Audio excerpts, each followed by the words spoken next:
The 10 o'clock hour. First tonight, an investigation continues after authorities say the wife of Kansas City Chiefs offensive coordinator Eric Bieniemy was shot inside the family's Ashburn home. The couple's adult son is now charged in the case. Our Virginia Rita joining us live in Ashburn with the latest information from neighbors. Regina, what are you hearing? Yeah, well, ladies, the people who we spoke with here today, they say this area is pretty quiet. Neighbors try to keep to themselves, but they also know who Eric Bieniemy is. He is the offensive coordinator for the Kansas City Chiefs. In 2023, Eric spent that season with the Commanders, so he's known here locally. He still has a house here in Virginia, and residents describe him and his family as friendly, so they are shocked to hear about what happened. Take a look. According to the Loudoun County Sheriff's Office, Mia Bieniemy, the wife of Eric, was shot multiple times inside the family's home on North Park Drive in Ashburn. You're seeing video here of Mia being carried out on a stretcher and being put inside an ambulance. Authorities say the alleged suspect is the couple's 27-year-old son, Elijah Bieniemy, who was arrested at the scene. You're seeing deputies there taking Elijah into custody outside the home earlier today. He's charged with malicious wounding and 2 other offenses and is being held without bond.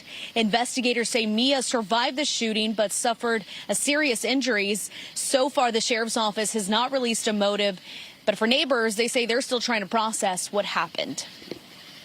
Knowing that something so close home happens like this, something like this happens so close home, it's first shocking, and then second, it's kind of like, overwhelming. It's very tough to go through something like that, and it just never goes away, but it does kind of open your eyes as to anything can happen anywhere. Elijah, he's always been very polite. Anytime I see him, he's always, he was very cordial and greeted, very, no issues, no problems, and he was always to himself. And the man you just heard from lives next door to the Bieniemy family. He says he didn't hear the gunshots, but says it's still hard to believe something like this happened so close. At the time of the shooting, Eric was not home. The Chiefs are in Missouri for training camp. Earlier today, Chiefs head coach Andy Reid told reporters he didn't have many details about the incident. Our hearts go out to Eric Bieniemy and his family. Thoughts and prayers are with them. I can't get into details on it. But things happen sometimes, and Eric will work through it. He's got a great support group here, as does his family, as needed, and then we'll just let time take care of it. The Chiefs coach did mention that the wife, Mia, is currently in stable condition, but as far as law enforcement and investigators, they have not released any further details about this shooting. Back to you. Regina, thanks so much. Let's take a look at the weather on this Monday night. We're taking a live look outside at the National Harbor Wheel after what was an okay day. It wasn't too hot, hazy though. Yeah. And rain is heading our way. Absolutely. We are tracking some thunderstorms. A little change up for our week. Is this going to be the entire week, Mike, or just tomorrow? Mostly just tomorrow. Did you see that spider? I did. I know. Right. I was just about to say, trying to get on the camera there. Oh no, it's the spider. He's back. That spider's been bothering us all summer long. Must like it up there on that sky cam.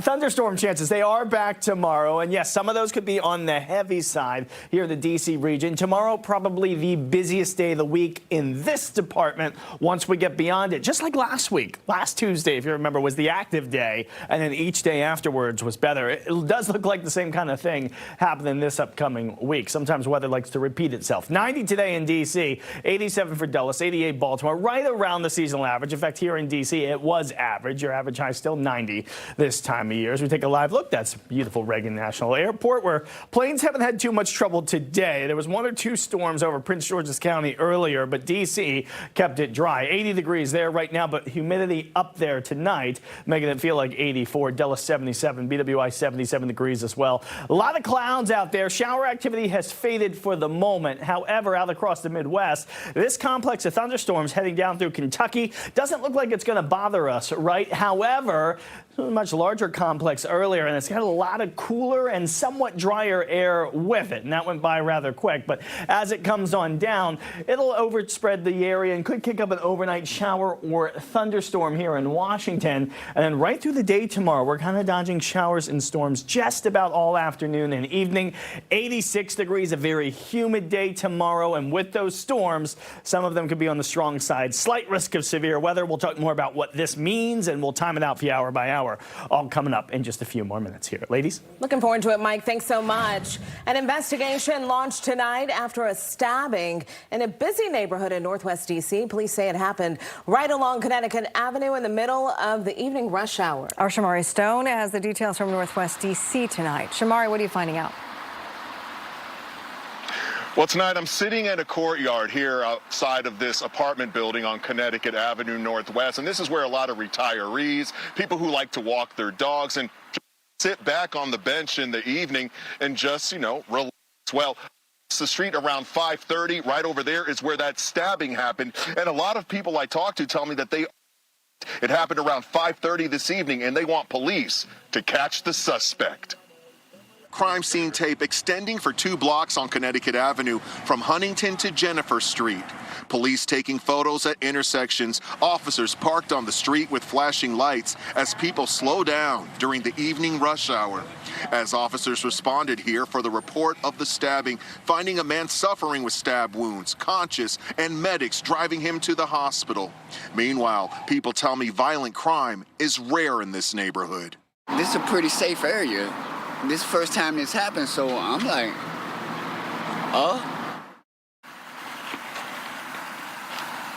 Back out here live in the courtyard where people like to sit back and relax, and they're concerned about the stabbing that happened. And again, they hope that police catch the suspect in this case. If you have any information, call D.C. police. Meanwhile, people in this community are also waiting for a description of that suspect. In Northwest, I'm Shamari Stone. Back to you. Shamari, thank you so much. Let's get to some other top stories that we're following for you this hour. The search is underway for the group of people wearing ski masks who fired gunshots in Greenbelt, a large police presence in the area of Breezewood Court just after 5 p.m. Police say it does not seem like anyone was actually struck at this time. A Georgia man pleading guilty to bringing a loaded gun to the Capitol building. He's also facing child pornography charges. Carter Camacho was arrested back in February after authorities say he ran towards the Capitol with a loaded 12-gauge shotgun. He was stopped by a Capitol police officer before getting inside. Officers also found child pornography in his car. He will be sentenced in December. A man arrested for a 2020 murder in Landover will remain behind bars. Davon Gordon went before a judge today. He was arrested in D.C. last week after 6 years on the run. He's accused of shooting and killing 22-year-old Andre Cox Jr. back in October of 2020. Police say it happened during an apparent robbery. In Frederick County, Maryland, a woman has been sentenced to 40 years in prison for sexual abuse of a minor and producing child pornography. The judge's sentence for Rebecca Whiteman exceeding state guidelines due to her lack of remorse and attempts to blame the victim. The man charged in the deadly I-95 bus crash in Stafford County is expected back in court tomorrow for a bond appeal hearing. It comes after a judge denied bond on Friday on some of the charges against Jing Dong. He is facing involuntary manslaughter for the May crash that killed 5 people, including 2 children. Prosecutors want to keep him behind bars, calling him a flight risk. In Maryland, an investigation is underway after a car slammed into a Prince George's County church today, causing major damage. Police say the driver crashed into Forest Memorial Church in Forestville just before 10 a.m. The driver of the vehicle was taken to the hospital with injuries, minor injuries. No one else was hurt. I'm puzzled right now as to why it happened today. I mean, you would have to be going pretty fast trying to get away from somebody. Or maybe he was angry with somebody, and I don't know how he would actually come across the lawn and hit the building, because as I try to survey this intersection here and look at where the building was hit, I'm scratching my head. The cause of the crash remains under investigation. The head of the NTSB is urging Congress to pass aviation safety reforms following last year's deadly mid-air collision near Reagan National Airport. 6 months ago, the board approved 50 recommendations after finding systemic failures by the FAA. In a statement today, NTSB Chair Jennifer Homendy reminding lawmakers that the plan was created to prevent another catastrophic crash and includes things like new collision avoidance technology. The House and Senate are still trying to reconcile competing bills that would require more safety equipment on military and civilian aircraft. Maryland Gun Rights Group is filing a lawsuit over Montgomery County's new gun legislation. The bill signed into law today regulates so-called ghost guns and restricts the possession of firearms in certain public places. Mark Pennack with Maryland shall issue claims the county is not complying with the Maryland Supreme Court order. He also says the new laws make it so that legal gun permit holders cannot carry if they get out of their cars within 100 yards of public places. What they attempted to do is seize upon a fact that permit holders drive through the county and to limit the scope of the exception to their law to just permit holders who drive through the county. In other words, anybody who drives into the county and gets out of the car, it's still subject to the law.